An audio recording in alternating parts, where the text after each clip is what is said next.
pujian, hormat, dan kemuliaan hanya bagi nama-Mu Yesus. Tidak ada nama yang lain yang kami puji dan kami sembah selain Engkau Tuhan. Terima kasih. Saat ini kami akan dengar firman-Mu. Engkau mengurapi setiap kami Tuhan. Roh Kudus, hamba-Mu berdoa biar kiranya Roh Kudus memenuhi setiap kami.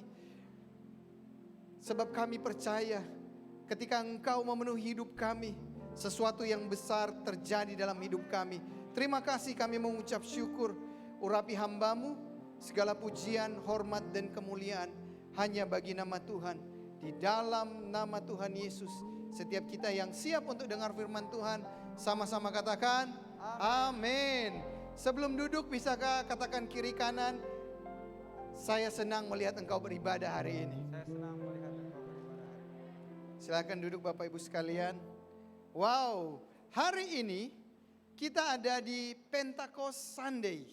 Hari Minggu di mana terjadi pencurahan Roh Kudus. Yang setuju katakan amin. Dan selama beberapa hari kita menantikan pencurahan Roh Kudus dengan begitu dahsyat dan luar biasa. Ini puncaknya di hari ini. Dan setiap kita yang rindu untuk dipenuhi oleh Roh Kudus, biar kiranya setiap kerinduan kita itu dipenuhi oleh Tuhan. Amin. Sebelum pastor mulai sermon hari ini, sekedar mengingatkan buat Bapak Ibu sekalian, minggu depan jangan sampai tidak datang. Karena minggu depan adalah ulang tahun kita semua. Katakan ulang tahun kita semua. 5 tahun Tuhan izinkan gereja ini ada dan kita akan merayakan bersama-sama. Minggu depan bagi Bapak Ibu yang datang on time, kita ada sesuatu yang spesial buat Bapak Ibu. Amin. Katakan colek kiri kanan, on time. Ya. Dan hari ini kita berbicara tentang di ujung dari penantian pencurahan Roh Kudus. Pastor akan berbicara yaitu satu tema, satu judul, explosive expansion atau ledakan ekspansi. Katakan sama-sama, ledakan ekspansi. Ledakan ekspansi adalah sesuatu yang terjadi karena Alkitab menceritakan bagaimana para murid waktu Yesus ditangkap, Yesus itu disalibkan, bahkan Yesus mati. Begitu banyak orang mengalami depresi. Bahkan hari-hari itu para murid lagi sembunyi karena di dalam kehidupan mereka lagi dikejar-kejar untuk ditangkap. Dan pada waktu para murid lagi bersembunyi, Yesus bangkit 40 hari lamanya Yesus berjumpa dengan para murid. Dan apa yang terjadi? Petrus yang adalah salah seorang yang mengalami depresi kalau pastor boleh katakan. Karena dia satu-satunya murid yang menyangkal Yesus waktu itu. Dia adalah murid yang melihat Yesus dan orang-orang tanya, bukankah engkau salah satu dari mereka? Tapi Petrus menyangkal itu, bukan hanya satu kali. Petrus menyangkalnya 3 kali. Dan apa yang terjadi? Waktu Yesus bangkit, Yesus berjumpa dengan murid-murid. Waktu Yesus sebelum naik ke atas, naik ke sorga, Yesus katakan, tunggu aku. Aku meminta penolong yang lain, yaitu Roh Kudus untuk memenuhi hidupmu. Dan apa yang terjadi ketika murid-murid lagi menanti-nantikan Tuhan?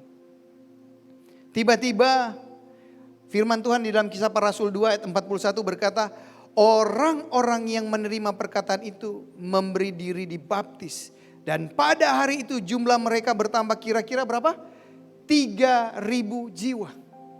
Murid-murid yang berkumpul di loteng atas itu hanya 120 orang. Tetapi waktu mereka lagi menanti-nantikan Tuhan, menanti-nantikan penolong yang dijanjikan Tuhan, tiba-tiba boom! Terjadi satu ledakan yang luar biasa. Dan murid-murid dipenuhi oleh Roh Kudus dan tiba-tiba Petrus muncul ke depan dan mulai berkhotbah. Waktu Petrus mulai berkhotbah, inilah yang terjadi. 3.000 orang segera bertobat. Gereja hari-hari ini harus mengalami ledakan dari Tuhan. Katakan ledakan dari Tuhan. Ledakan dari Tuhan untuk apa? Biasanya pertambahan adalah 1 kali lipat, 2 kali lipat. Kalau Anda hitung 120 jiwa, tiba-tiba jadi 3.000. Anda bisa bayangkan ruangan ini kita ibadah, tiba-tiba minggu depan begitu banyak orang ada di luar. Nggak muat ruangan ini untuk kita beribadah. Karena apa? Karena Roh Kudus memenuhi setiap murid yang mau dipenuhi oleh Roh Kudus. Sama-sama kita beri tepuk tangan. Itu yang terjadi. Bahkan di dalam Kisah Para Rasul 1 ayat 8 dikatakan, tetapi, yuk kita baca sama-sama 2, 3. Tetapi kamu akan menerima kuasa kalau Roh Kudus turun atas kamu, dan kamu akan menjadi saksiku di Yerusalem dan di Yudea, Samaria, dan sampai ke ujung bumi. Itu yang terjadi waktu Roh Kudus memenuhi kehidupan kita. Ada satu keberanian untuk kita bersaksi. Mungkin hari-hari ini kita katakan, bagaimana saya bersaksi? Saya mengalami keterpurukan. 2 tahun ini pandemi menghajar seluruh bisnis. 2 tahun ini pandemi membuat apa yang harusnya saya bisa kerjakan, yang saya sudah planning, hancur semua. Gagal semua. Tapi berita baiknya, kalau Roh Kudus memenuhi kita, akan ada satu keberanian ilahi yang membuat kita berani untuk bersaksi. Katakan kiri kanan, ini waktunya engkau bersaksi. Ada kuasa. Kata kuasa, menerima kuasa, begitu banyak orang hari-hari ini juga pingin memiliki kuasa. Kuasa atas bisnisnya, kuasa atas pekerjaan, di pemerintahan, bahkan di gereja. Ingin punya kuasa yang besar di dalam kehidupan mereka. Sehingga dia tinggal gampang memerintah orang. Tetapi kuasa yang Tuhan berikan lewat Roh Kudus bukan untuk supaya kita gagah-gagahan. Tetapi kuasa itu diberikan kepada kita untuk ada keberanian ilahi untuk kita mulai bersaksi. Katakan bersaksi. Dan nama Tuhan dipermuliakan. Kata kuasa dalam bahasa Yunani yaitu dunamos. Katakan sama-sama dunamos. Dunamos inilah yang menjadi akar kata daripada dinamit. Kita mungkin semua tahu tentang dunamos, dinamit. Bayangkan kalau tiba-tiba ada anak grow children bawa tiga batang seperti mic ini. Dinamit dan dia bawa korek api untuk dinyalakan. Saya percaya tiba-tiba kita semua di ruangan ini lihat dia dan katakan no, stop. Karena apa? Itu berbahaya. Tetapi kalau dinamit itu ada di tangan orang yang tepat. Ada di tangan orang yang sudah dewasa dan tahu mempergunakan dinamit itu. Kuasa itu dengan benar. Akan ada satu dampak yang luar biasa. Beri kemuliaan buat Tuhan. Berbicara tentang dinamit. Ada beberapa hal yang Tuhan hari-hari ini akan hancurkan. Anda bisa lihat bangunan ini. Atau bangunan yang lain yang pencakar langit yang sudah dibangun di atas 15 sampai 20 lantai. Gak mungkin ada eskavator yang tiba-tiba menghancurin bangunan itu. Gak mungkin. Gak mungkin. Bisa saja kita dengan tangan kita, tapi butuh waktu yang lama. Tetapi kalau kita mau cepat, sama seperti tadi, explosive expansion, harus terjadi ledakan. Katakan terjadi ledakan. Mari sama-sama kita saksikan video berikut ini.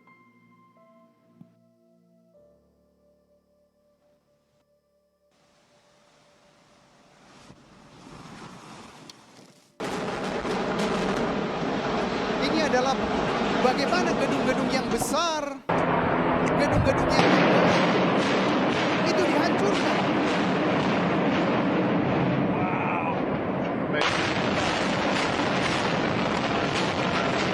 Ledakan demi ledakan terjadi sehingga sesuatu yang kelihatan kokoh, kelihatan mustahil, itu tiba-tiba hancur.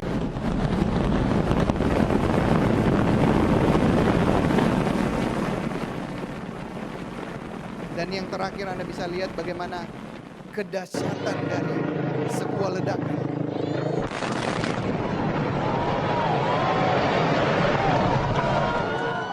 Cukup sampai situ. Sesuatu yang gak bisa kita lakukan dengan tangan kita. Hari-hari ini kita butuh dipenuhi Roh Kudus. Amin. Kalau Roh Kudus memenuhi hidup kita, yang mustahil bagi kita menjadi mungkin. Amin. Dan apa yang kuasa Roh Kudus melakukan explosion atau ledakan. Ledakan apa yang akan dibuat? Yang pertama ledakan yang akan dibuat adalah explosion will destroy the foundation. Gedung tadi tidak dihancurkan di atas, tetapi dihancurkan di fondasinya. Kenapa dihancurkan fondasinya? Supaya itu runtuh. Dan apa yang akan dihancurkan ketika kuasa itu masuk memenuhi kehidupan kita? Yang akan dihancurkan yang pertama adalah the false foundation. Fondasi yang salah. Iblis mungkin pernah menaruh fondasi yang salah di dalam hidupmu. Iblis pernah taruh fondasi-fondasi yang membuat engkau hari-hari ini bingung. Hari-hari ini engkau sulit untuk mengalami terobosan. Hari-hari ini engkau sulit untuk percaya dengan Tuhan. Karena ada fondasi yang salah yang iblis coba taruh di dalam kehidupanmu. Hal apa saja ya fondasi yang salah yang akan dihancurkan ketika Roh Kudus memenuhi hidup kita? Yang pertama adalah akar pahit. Akar pahit adalah yang iblis coba taruh dalam hidup kita. Sehingga setiap kali engkau lihat sahabatmu, setiap kali engkau lihat partner bisnismu, setiap kali engkau lihat teman, bahkan engkau lihat pemimpinmu, engkau katakan gak mungkin saya percaya kepada orang ini. Karena apa? Ada sesuatu yang pahit. Orang udah baik kepada kita, tiba-tiba ada yang baik kepada kita. Justru kita mulai bilang kalau ada yang baik pasti ada maunya. Kalau orang mulai care kepada kita pasti ada sesuatu. Padahal mereka tulus melakukannya. Kenapa kita merespon seperti itu? Karena ada akar pahit. Ada fondasi yang salah yang coba ditanam oleh si jahat. Fondasi yang kedua yang akan dihancurkan ketika Roh Kudus memenuhi hidup kita adalah gambar diri yang salah. Mungkin kau berkata, iya pastor, kalau si A memang dari keluarga yang berada. Kalau si B memang parasnya cantik dan ganteng. Tapi kalau saya pastor, gak mungkin. Orang tua saya, latar belakang saya gak ada cocok untuk jadi pebisnis, apalagi jadi hamba Tuhan, dipakai oleh Tuhan, bersaksi di mana-mana, nggak mungkin. Bahkan kalau saya mau urut dari belakang, punya opa, nggak ada yang hamba Tuhan, nggak ada yang berhasil. Turun ke papa, nggak ada yang berhasil. Sebaliknya dan seterusnya. Ini yang iblis coba tanamkan dalam kehidupan kita, fondasi yang salah. Dan ini hanya bisa dihancurkan ketika Roh Kudus memenuhi hidup kita.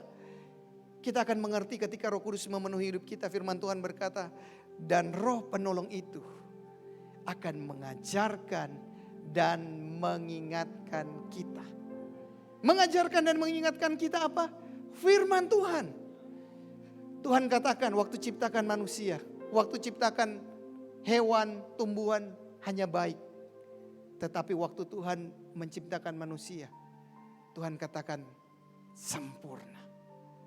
Lihat kiri kanan, katakan engkau adalah orang yang diciptakan Tuhan dengan sempurna. Siapa di sini yang, mohon maaf saya katakan, lubang hidungnya ngadap ke atas? Nggak ada kan? Kalau ngadap ke atas, sulit kita kalau hujan bernafas. Benar nggak? Kelelep terus kita. Orang Manado bilang malam bisa terus. Tapi semua coba lihat ngadap ke bawah kan? Gambar diri kita harus benar di hadapan Tuhan. Tuhan katakan engkau lebih daripada pemenang. Amin. Engkau lebih daripada pemenang. Itu yang Tuhan taruhkan dalam hidup kita. Aku tahu rancangan apa yang ada padamu mengenai hari depanmu, kata Tuhan. Yaitu rancangan damai sejahtera, bukan kecelakaan. Itu yang Tuhan taruhkan dalam hidup kita. Fondasi yang salah yang coba ditanam oleh iblis. Ketika kita dipenuhi oleh Roh Kudus, kita akan menjadi orang-orang yang memiliki gambar diri yang benar di hadapan Tuhan. Dan hal yang ketiga, fondasi apa yang akan dihancurkan oleh Roh Kudus ketika dia memenuhi hidup kita? Yaitu kutuk keturunan. Ada orang-orang yang sudah berusaha di dalam karir, di dalam bisnis, gak bisa apa-apa. Dikit-dikit gagal. Dikit-dikit ketika mau dipenuhi Roh Kudus, langsung manifestasi. Ternyata kalau ditarik, ada yang namanya kutuk keturunan. Dan biarlah itu terjadi di atas kita. Tetapi setiap kita yang percaya di dalam nama Tuhan Yesus, kita adalah ciptaan yang baru. Amin. Kita adalah ciptaan yang baru. Dan di generasi kita inilah semua kutuk keturunan kalau engkau dipenuhi oleh Roh Kudus, maka itu dibatalkan, itu digagalkan. Beri kemuliaan buat Tuhan. Itu yang terjadi ketika Roh Kudus memenuhi kita. Bukan hanya sekedar getar-getar. Bukan hanya mengalami bahasa roh, tetapi inside outside. Dari dalam akan keluar aliran-aliran air kehidupan. Di mana kita berada, orang-orang akan katakan, wow, saya bersyukur punya teman sepertimu. Karena di dalam kesesakan, di dalam aku menderita, di dalam aku terpuruk, engkau terus menunjukkan bahwa Tuhan mengasihi aku. Amin. Hal yang kedua, fondasi apa yang akan dihancurkan? Yang pertama tadi adalah fondasi yang salah. Tapi yang kedua yang akan dihancurkan adalah the foundation of prison. Fondasi penjara. Tapi pastor, saya orang merdeka. Saya lagi nggak di penjara, nyatanya saya ada di sini. Saya bisa beribadah. Pernah nggak kita merasa iblis coba patok kita, rantai kita, taruh kita di dalam penjara. Penjara yang paling mengerikan adalah penjara di sini. Waktu kita lihat teman, kita lagi terpuruk, tiba-tiba ada teman berdua lagi jalan atau berada di pojok, terus mulai berbisik. Pikiran yang paling pertama muncul apa? Oh, dorang bicara kok apa kita. Iblis sengaja memenjarakan pikiran kita bahwa kita gak mungkin berhasil. Iblis sengaja memenjarakan pikiran kita kalau kita tidak disayang. Iblis bahkan sengaja memenjarakan pikiran kita ketika melihat orang tua pemimpin kita, memang mereka gak sayang sama kita. Dan penjara ini ketika kita dipenuhi oleh Roh Kudus, maka Roh Kudus akan menghancurkan sendi-sendi penjara ini. Amin. Kisah Para Rasul 16 ayat 24, firman Tuhan berkata, sesuai dengan perintah itu, kepala penjara memasukkan mereka ke ruang penjara yang paling tengah dan membelenggu kaki mereka dalam pasungan yang kuat. Paulus dan Silas sesudah memberitakan firman, tiba-tiba mereka ditangkap. Berapa banyak kita ingin melakukan hal yang baik, bahkan sudah melakukan hal yang baik buat orang lain, tetapi orang katakan seperti yang pastor katakan tadi. Mereka pasti ada maksud yang lain. Kita di penjara, bahkan dikatakan kepala penjara memasukkan mereka ke ruang penjara paling tengah. Kalau penjara di paling tengah berarti penjagaannya paling ketat. Membelenggu kaki mereka dalam pasungan yang kuat. Itu dirantai kaki mereka, dipasung sehingga gak bisa kemana-mana. Ini yang dilakukan oleh kepala penjara. Apakah keadaanmu hari-hari ini mengalami seperti Paulus dan Silas? Terpenjara, berasa gak berdaya. Kayaknya sakit ini terus dari waktu ke waktu. Kemarin sembuh, hari ini kumat. Besok sembuh, besoknya kumat. Kita bergumul dengan keadaan rumah tangga kita. Kita bergumul dengan keadaan finansial kita. Seakan-akan kita gak berdaya. Tetapi sama seperti Paulus. Di ayat selanjutnya di ayat 25 dikatakan, tetapi kira-kira tengah malam Paulus dan Silas berdoa. Katakan sama-sama berdoa. Dan menyanyikan apa? Puji-pujian kepada Allah. Dan orang-orang hukuman lain mendengarkan mereka. Paulus dan Silas ketika ada masalah, mereka bukan komplain. Mereka bukan katakan, Tuhan memang jahat. Tuhan memang gak sayang kepada saya. Tuhan memang hanya pilih-pilih kasih. Tapi Paulus dan Silas ketika ada masalah tekanan, mereka berdoa. Tapi enggak hanya berhenti sampai di berdoa. Mereka menyanyikan pujian. Mungkin malam itu Paulus dan Silas katakan seperti ini. Kuasa-Mu terlebih besar, Tuhanku terlebih besar. Tak pernah terlambat janji-Mu ya Tuhan, menolong hidupku. Kuasa-Mu terlebih besar, Tuhanku terlebih besar. Tak pernah terlambat janji-Mu ya Tuhan, pulihkan hidupku. Waktu Paulus lagi nyanyi seperti itu, Silas katakan kepada Paulus, ku percaya itu Paulus. Aku percaya bahwa Tuhan sanggup melakukan. Aku percaya Paulus, walaupun kita diikat, kita di dalam penjara, tapi Dia Tuhan yang tidak pernah meninggalkan kita. Hari-hari ini kalau engkau seakan-akan lagi di penjara, engkau seakan-akan lagi terkurung, bolehkah kita jangan komplain? Bolehkah kita nyanyikan lagu ini? Samu terlebih besar. Yuk kita nyanyi sama-sama.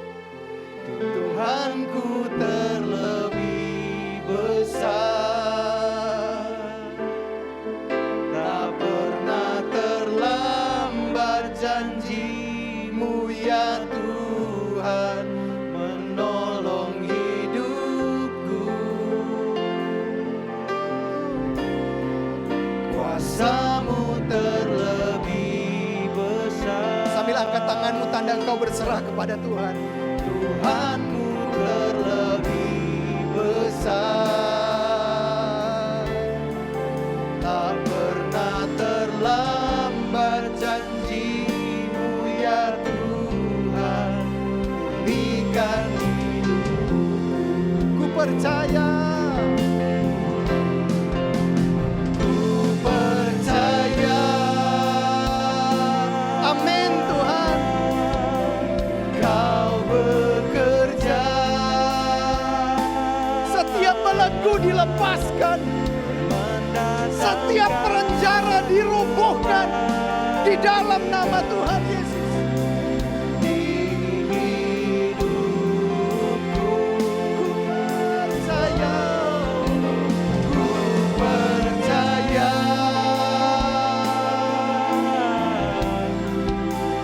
Kau bekerja,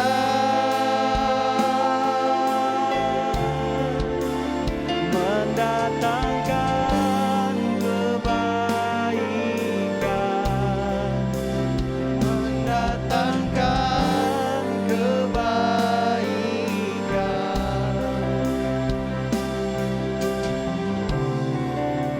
Bapak Ibu, waktu Paulus dan Silas lagi nyanyi, firman Tuhan tulis di ayat selanjutnya.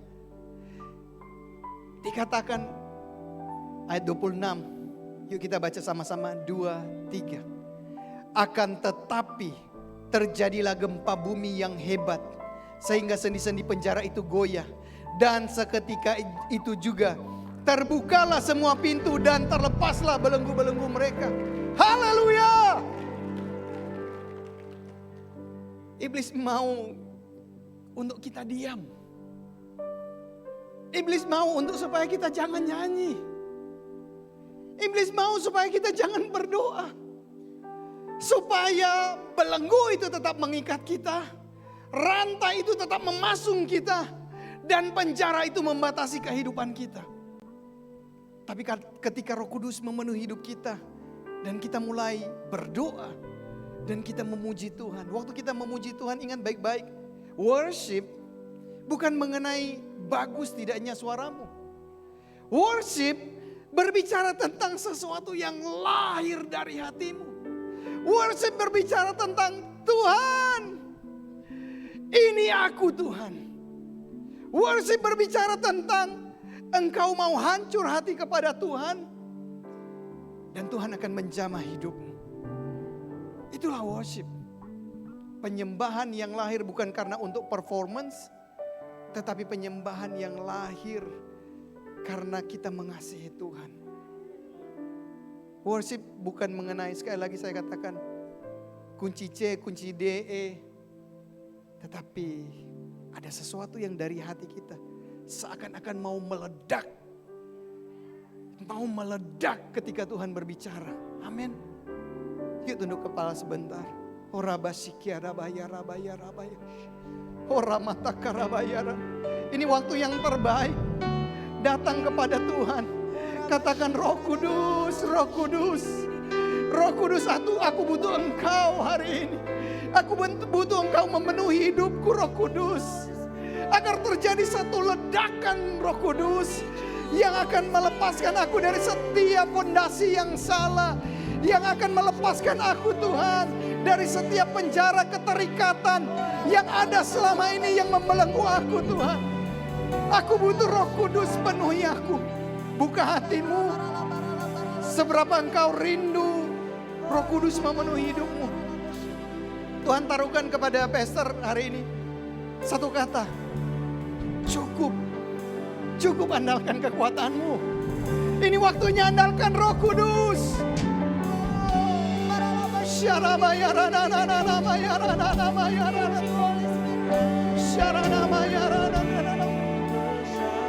Benar Tuhan, kuasa-Mu terlebih besar. Tak pernah terlambat janji-Mu ya Tuhan, menolong hidupku. Bapa, hamba-Mu berdoa di dalam nama Tuhan Yesus untuk setiap pribadi. Engkau yang butuh pertolongan, angkat tangan-Mu. Engkau lihat setiap tangan-tangan yang terangkat, Tuhan. Tolong mereka, Tuhan. Tolong mereka. Bantu mereka, lepaskan mereka di dalam nama Tuhan Yesus. Dan biarlah dari yang mereka andalkan diri mereka, hari ini digantikan mereka mengandalkan Tuhan. Katakan, ku percaya.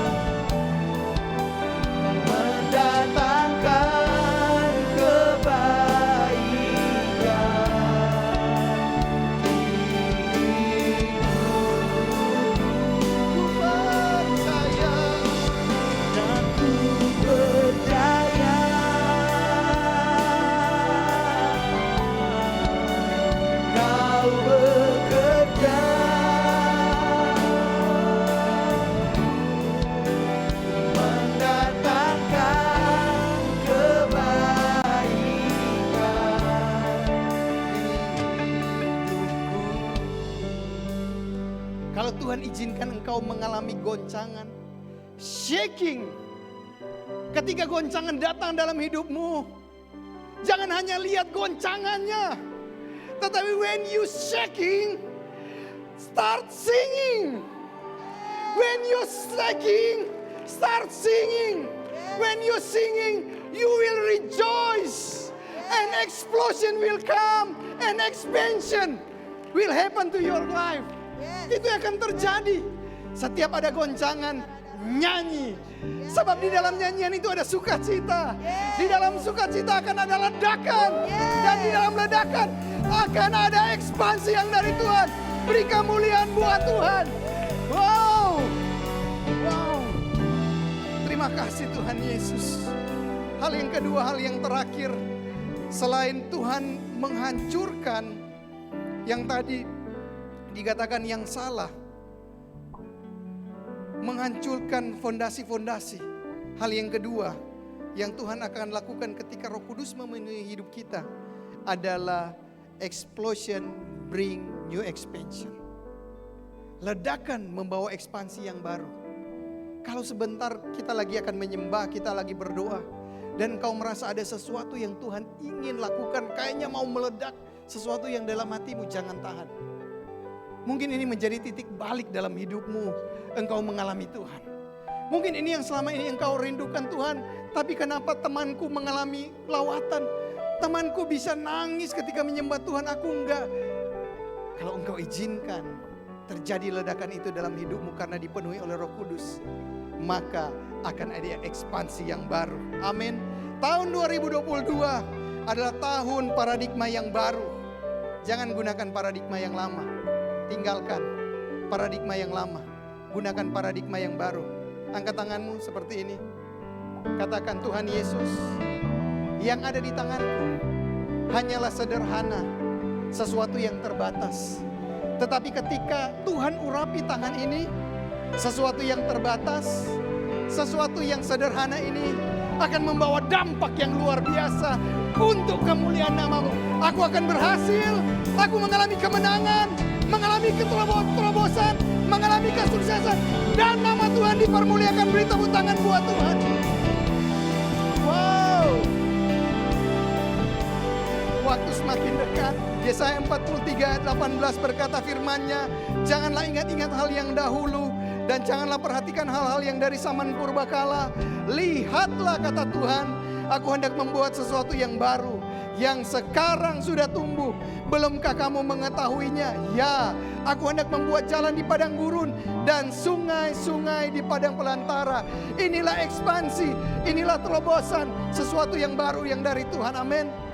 Dan firman Tuhan di dalam Lukas 3 ayat 4 berkata, seperti ada tertulis dalam kitab-kitab nubuatan Yesaya, ada suara yang berseru di padang gurun, persiapkanlah jalan untuk Tuhan, luruskanlah jalan baginya.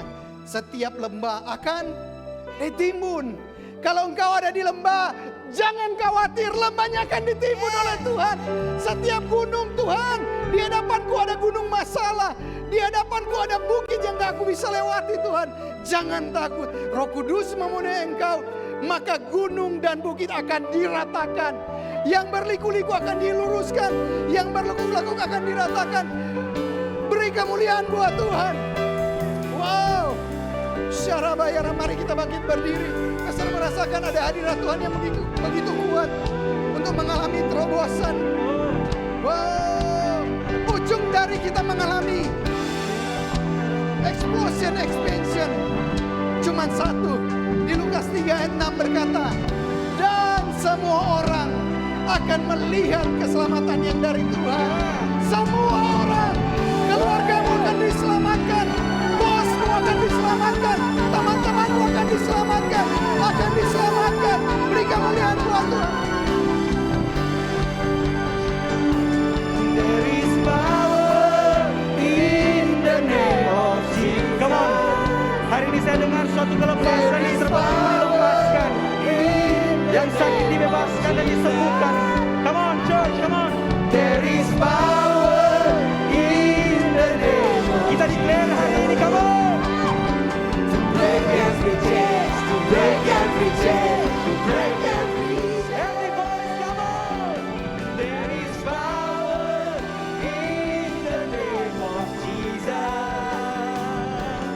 There is power in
pujian ini.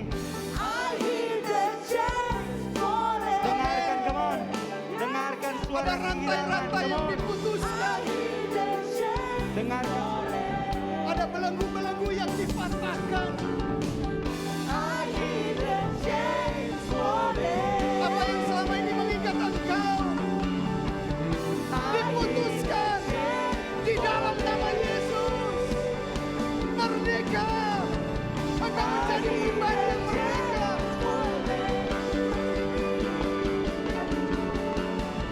I hear the chains falling.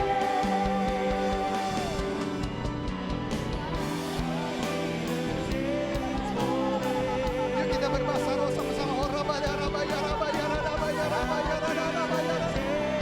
Horabaya rabaya rabaya rabaya Tuhan Yesus. Penuhi horabaya rabaya rabaya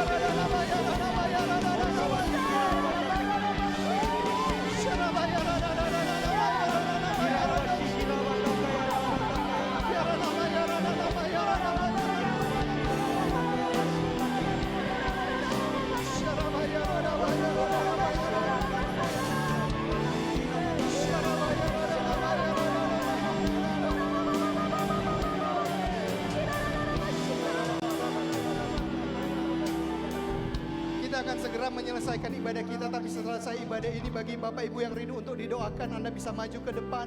Begitu juga anak-anak yang akan ujian nanti bisa maju ke depan. Pastor rindu untuk berdoa buat Bapak Ibu sekalian. Kita akhiri ibadah kita, angkat tanganmu, arahkan wajahmu kepada Tuhan. Tuhan Yesus, terima kasih untuk Roh Kudus-Mu. Terima kasih untuk penolong yang Kau berikan bagi kami.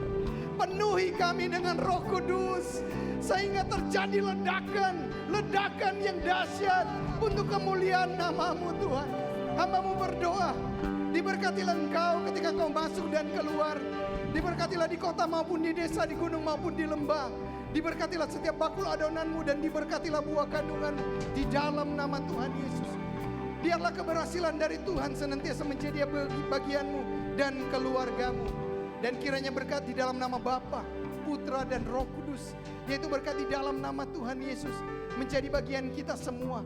Mulai hari ini, bahkan sampai Maranatha dan sampai kekal selama-lamanya. Hanya di dalam nama Tuhan Yesus. Setiap kita yang sudah menerima berkat Tuhan, sama-sama katakan, Amin.